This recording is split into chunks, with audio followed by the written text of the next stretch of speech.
que me toca seguir hoy. Entonces, voy a intentar no hablar tanto porque me di cuenta que yo creo que unos de ustedes nada más les dan 1 hora y pues no quiero que nadie se pierda de nada. Igual discúlpenme por hablar tanto y también quiero personalmente bien rápido disculparme por cualquier cosa que yo diga que sea incorrecta. Y a lo mejor no se tiene que decir eso, pero yo me lo quería sacar. Es algo por lo cual oro mucho, porque inevitablemente, o sea, me voy a equivocar, voy a decir algo incorrecto teológicamente o lo que sea. Y es mi oración que no les afecte negativamente, pero igual estoy muy agradecido de estar con ustedes. Ha sido un tiempo muy especial para mí. Y espero que sepan que yo personalmente, aunque no los conozco, personalmente estoy orando por todos ustedes. Entonces, seguimos. La última vez, yo hablé sobre el pecado. Y hoy vamos a hablar sobre la gracia. Entonces, Dios creó un mundo increíble para nosotros, completo con comida, animales, árboles, naturaleza bella, con todo lo que necesitamos. Nos hizo en su imagen y nos ofrece vida eterna. No lo merecemos, pero igual no lo ofrece Dios. Sin embargo, parecería que el pecado domina el corazón de la mayoría de los humanos. Y sin embargo, la oferta de Dios sigue disponible para cualquier persona que responda.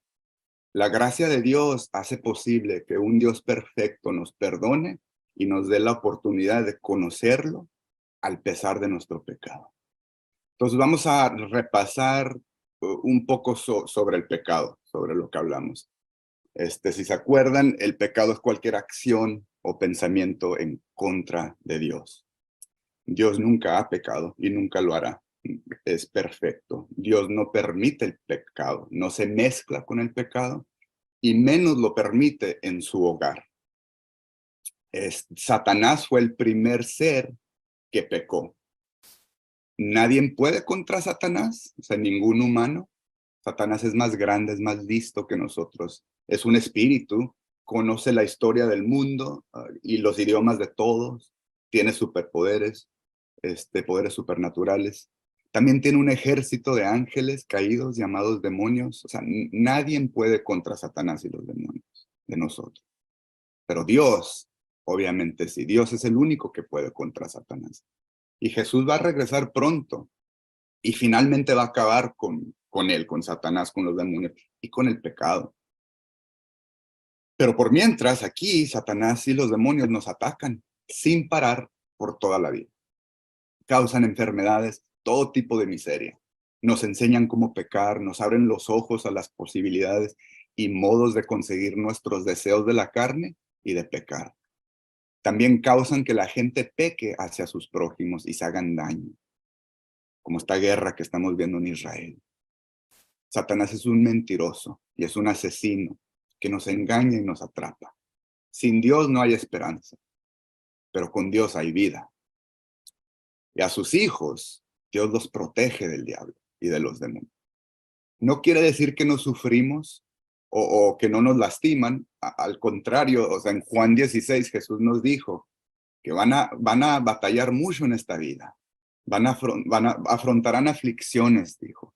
Pero no se preocupen, anímense. Yo he vencido a los poderes que gobiernan este mundo. Dios nos protege directamente. Y Jesús nos enseñó a resistir al diablo cuando fue tentado por él y lo resistió. Y Santiago, el hermano de Jesús, nos recordó en la Biblia diciéndonos que resistamos al diablo para que huya de nosotros.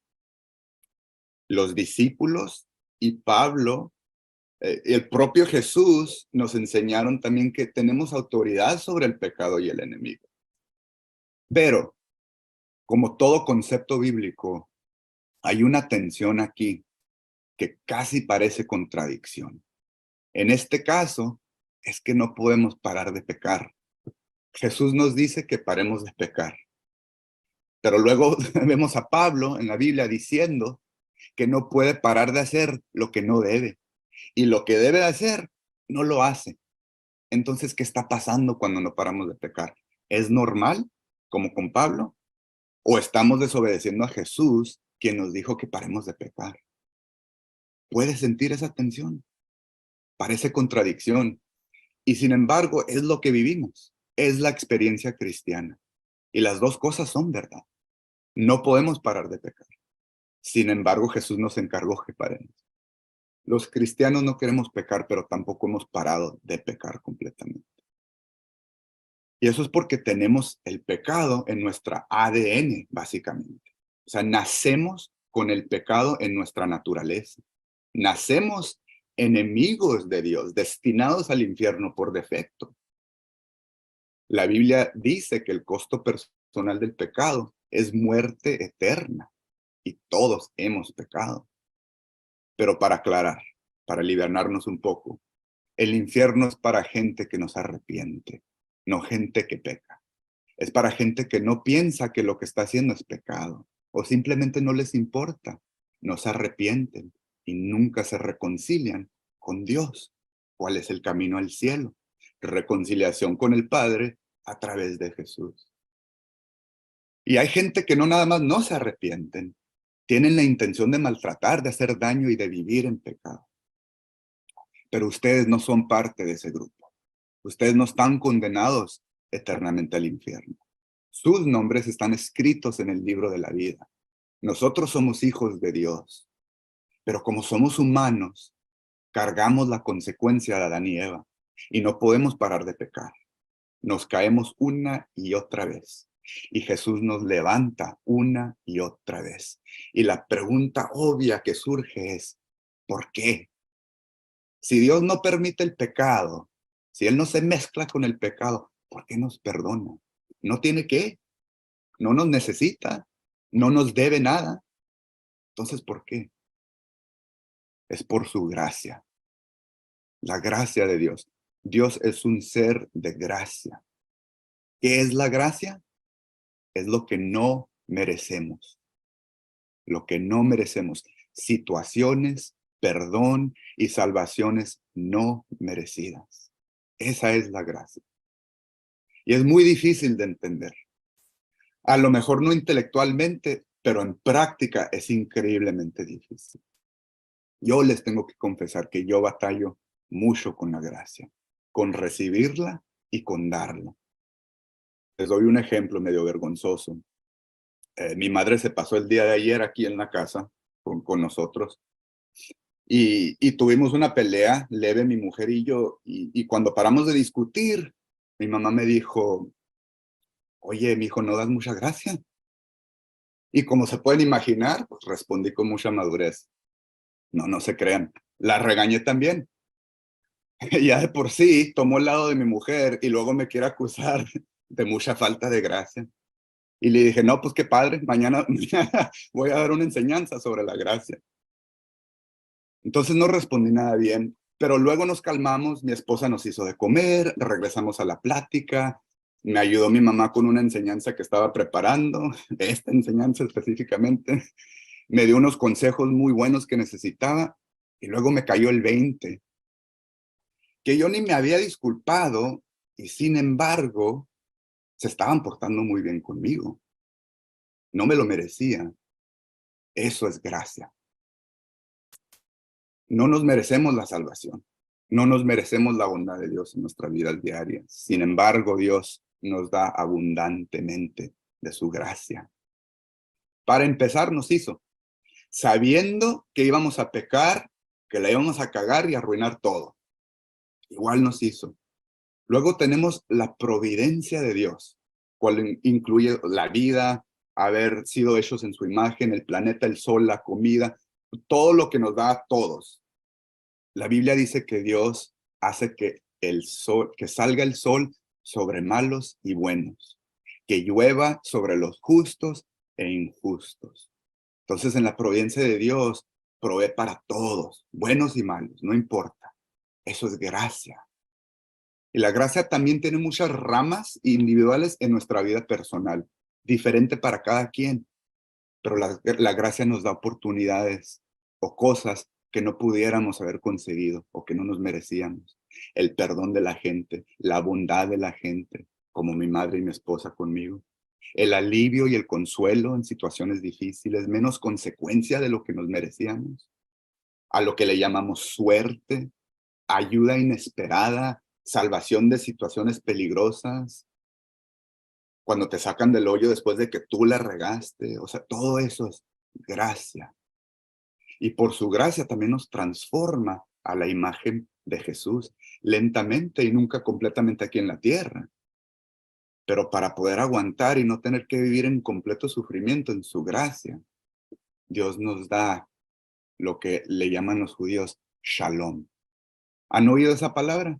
Shalom es una palabra hebrea que quiere decir paz, pero una paz muy, muy específica, una paz total, paz con Dios, paz con los demás, con tu prójimo, con la gente y paz con sí mismo.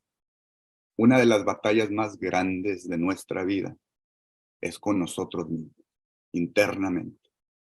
Y Dios en su gracia nos da paz, nos da shalom, nos da una visión nueva para nuestra vida. Y nos da una identidad fija en Él. Nos quita el miedo y le da significancia a nuestra vida. Todo eso es gracia. Y reservado, claro, para el que le responde a Dios. Todas estas ramas de gracia surgen de una rama principal. Lo más importante que la gracia de Dios nos permite, esta rama principal, es la oportunidad de conocerlo. Es lo que hizo Jesús. Jesús hizo un puente entre nosotros hasta el Padre. Entonces la gracia nos permite la oportunidad de conocerlo. Acuérdate, Dios no permite el pecado. Dios no convive con el pecado. Pero decidió convivir con pecadores, porque la sangre de Jesús en su cruz nos cubre. Y Dios ya no nos considera como pecadores, nos considera justificados. Y cuando nos mira a nosotros, él no ve el pecador que somos, Él ve a Jesús, porque su sangre nos cubre. Dios tiene tanta gracia que nos perdonó, nos justificó, nos da vida en abundancia y nos ofrece vida eterna, reservado, claro, para quienes le respondan a Dios. Quiero leerles algo que dice Jesús en Mateo 13. Jesús cuenta una parábola que se llama la parábola del sembrador. Y se las quiero leer. Dice: aquel día Jesús salió de la casa y se sentó a la orilla del lago. Como mucha gente se le acercó, él subió en una barca y se sentó, mientras que la gente se quedó en la playa. Entonces les habló por parábolas de muchas cosas. Les dijo: el sembrador salió a sembrar. Al sembrar, una parte de las semillas cayó junto al camino, y vinieron las aves y se lo comieron. Otra parte de la semilla cayó entre las piedras, donde no había mucha tierra, y pronto brotó porque la tierra no era profunda. Pero en cuanto salió el sol, se quemó y se secó, porque no tenía raíz. Otra parte cayó entre espinos, pero los espinos crecieron y la ahogaron. Pero una parte cayó en buena tierra y rindió una cosecha de 100, 60 y hasta 30 semillas por una. El que tenga oídos para oír, que oiga. Entonces, unos versículos después, Jesús les explica a sus discípulos qué quiere decir esta parábola. Y les dice: escuchen ahora lo que significa la parábola del sembrador. Cuando alguien oye la palabra del reino, o sea, la palabra del Dios, la Biblia, y no la entiende, viene el diablo y le arrebata lo que fue sembrado en su corazón. Esa es la semilla sembrada junto al camino. El que oye la palabra es la semilla sembrada entre las piedras, que en ese momento la recibe con gozo, pero su gozo dura poco por tener poca raíz. Al venir la aflicción o la persecución por causa de la palabra, se malogra, huye. La semilla sembrada entre los espinos es el que oye la palabra, pero las preocupaciones de este mundo y el engaño de las riquezas ahogan la palabra. Por lo que está, no llega a dar fruto. Pero la semilla sembrada en buena tierra es el que oye la palabra y la entiende y da fruto y produce 100, 60 y 30 semillas por cada semilla sembrada. Hermanos, ustedes son semilla plantada en buena tierra. En la palabra del sembrador vemos 3 respuestas. Los 3 se benefician de la gracia general de Dios, su providencia, la lluvia, el sol. Pero nada más uno experiencia la gracia personal, el fruto, el que oyó la palabra y la entendió. ¿Qué quiere decir eso? ¿Cómo que el que la entendió? Quiere decir el que hace lo que la palabra dice, el que obedece a Dios, el que oye la voz de Dios y hace caso. La Biblia tiene sus cosas complicadas, pero el mensaje general de toda la Biblia, la mayor parte de la Biblia, no es difícil de entender. Es difícil de hacer lo que dice, pero el que lo haga va a ser como un árbol con ramas dobladas a punto de quebrarse por el peso de la fruta que está a punto de caer, desparramando fruta por todos lados, bendiciendo hasta el que lo voltea a ver, lleno de bendiciones por todos lados, lleno de paz. La abundancia de Dios no es como la del mundo. No es dinero, no es fama, no es placer, no es poder, es gracia. Dios nos quita completamente, Dios no nos quita completamente nuestro pecado. No nos separa del peligro, no nos quita nuestra consecuencia, nos da gracia. Y la gracia nos da la oportunidad de conocerlo y vivir una vida con propósito, llena de paz. La gracia puede convertir una situación como la de ustedes, muy difícil, una situación muy difícil, en algo con propósito y significado, lleno de paz. Pablo en la Biblia, en la segunda carta a los Corintios, dice que él padece de algo muy grave. Dice, fuera como si Satanás me hubiera clavado una espina en el cuerpo para hacerme sufrir. Pablo oró por 3 temporadas pidiéndole a Dios, suplicándole que se lo quitara. Y la respuesta de Dios fue no. Con mi gracia tienes más que suficiente, porque mi poder se perfecciona en la debilidad. No sabemos de qué sufría Pablo, pero sabemos que Dios no se lo quitó.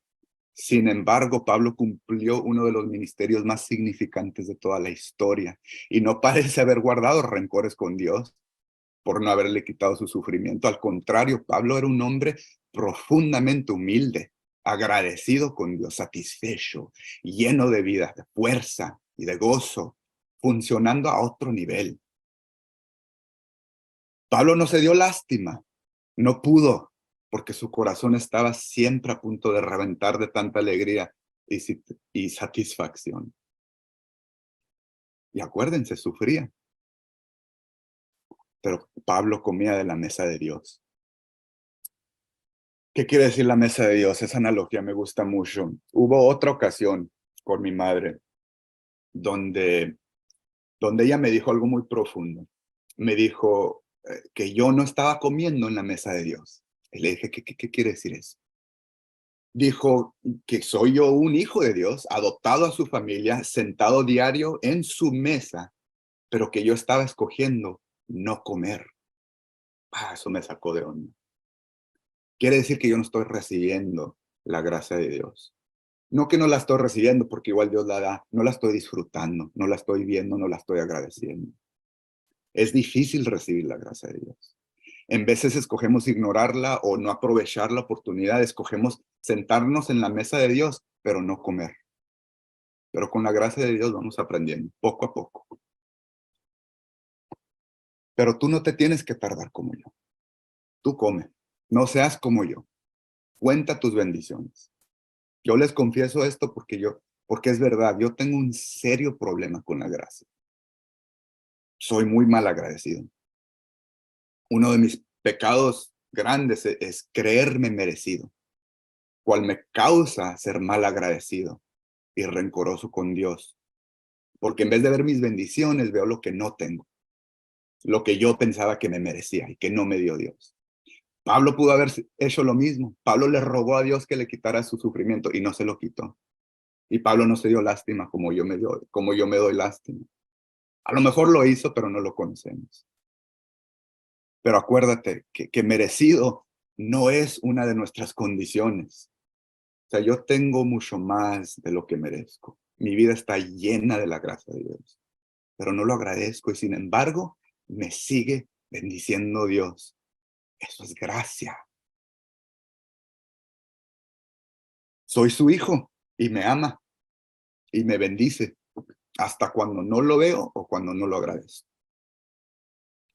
Pero no tienes que ser como yo, hermano.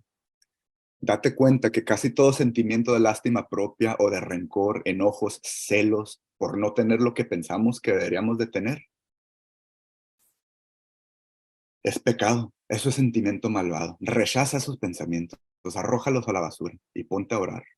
Un buen ejercicio que yo aprendí, que a lo mejor les ayudaría a unos de ustedes, es hacer una lista de gratitud. Yo escribí una lista, hasta puedes hacer una lista mental sobre todas las cosas buenas que tienes en tu vida, por todo lo cual estás agradecido. A mí me ha ayudado mucho ver el contraste de esta listota gigantesca de bendiciones en comparación con mis patéticas lástimas propias. A Pablo no le fue bien, como lo define el mundo. Él dejó riquezas, dejó altas posiciones, tenía ese problema grave, lo maltrataron, lo hasta mataron. Sin embargo, Pablo estaba agradecido, satisfecho, lleno de confianza, sin miedo. Era como una fuerza de naturaleza ese hombre. Todos tenemos sufrimientos y todos tenemos bendiciones. Ustedes son semilla sembrada en buena tierra. Le han respondido a Dios. Y si no lo han hecho, háganlo. Pero como sus hijos, Dios los va a llenar con gracia. Acéptala, recíbela. Tienes una gran oportunidad de no nada más sobrevivir, pero vivir una vida abundante, llena de paz, llena de gozo, llena de bendiciones, de amor, al pesar de todo el sufrimiento que vamos a tener que aguantar, al pesar de nuestro pecado. En su gracia Dios nos salvó, nos provee todo lo que necesitamos, nos perdona una y otra vez, nos transforma, nos convierte de árboles podridos en árboles llenos de fruto. Todo eso es el trabajo y la gracia de Dios. Lo nuestro es buscar a Dios, es conocerlo y obedecerlo. Concluyo con esto. Dios tiene un plan para tu vida. Te hizo con cierta personalidad y ciertos talentos. Tu mayor propósito es conocer a Dios, aquí y en la eternidad, pero también te creó para vivir una vida llena, con propósito, definida por amor. Él quiere que disfrutes de todo lo que ha hecho y todo lo que está disponible para ti en esta vida. Pablo nos advierte que no perdernos de la gracia de Dios. Él nos dice, no se pierdan de la gracia de Dios. Nos dice que no permitas que brote ninguna raíz de amargura, cual les va a estorbar e infectar a los demás. Entonces, ¿cómo lo hacemos? Mantenemos la mirada fija en Jesús. Así lo hacemos. Ese es nuestro trabajo. O sea, nos juntamos con Dios, oramos, leemos su palabra, lo alabamos todos los días a toda hora. Somos como bebés nosotros, aprendiendo a caminar, no podemos. Necesitamos que Jesús nos agarre de las manos y nos ayude. Y en su gracia te va a ayudar. En veces te va a cargar, otras veces te va a hacer hasta volar. Pero nada más si le respondes. Volviendo a la parábola de la semilla, nada más uno de esos sujetos experimentó la gracia personal de Dios, el que respondió, el que obedeció a Dios. Entonces, aprovecha de la gracia que te está ofreciendo Dios. No te quedes sentado en la mesa. Llénate y salte a vivir. Ponte a desarrollar tus talentos y habilidades. Dios te va a revelar tu propósito. Tú cumple con lo que Dios te ha dado hoy. Mucho de nuestro propósito es simplemente hacer lo correcto, es vivir una vida normal. Para muchos de nosotros eso es muy difícil, pero empezamos por ahí. Empecemos con lo simple y con lo obvio. Dios le va a ir agregando. Dios te va a guiar. Escúchalo, hazle caso, conoce su palabra. Vas a caerte, vas a cometer errores, lo vas a hacer mal, te va a ir mal, pero la gracia de Dios lo va a cubrir todo. Y como Pablo, al pesar de todo lo difícil, vas a poder vivir las constantes y abundantes bendiciones de Dios en tu vida. Tú solo búscalo y obedécelo. Él se encarga de lo demás. Su gracia es suficiente. Pablo describió su vida como una carrera al final, y él dijo que la cumplió. Él cumplió su carrera. La gracia de Dios le ayudó, y la gracia de Dios te va a ayudar. Dios tiene una carrera para ti también. Y el propósito de cumplir la carrera no es para comprobarte, no es para ganar, no es una carrera en contra, es un trabajo personal, es para disfrutar, para gozar. Dios te creó para compartir contigo su amor y su alegría y para que lo puedas compartir con los demás. La gracia de Dios nos da la oportunidad de una vida nueva, una vida buena y una vida eterna. Entonces oremos juntos, hermanos. Padre nuestro, te agradezco tanto el tiempo junto que tenemos aquí hoy.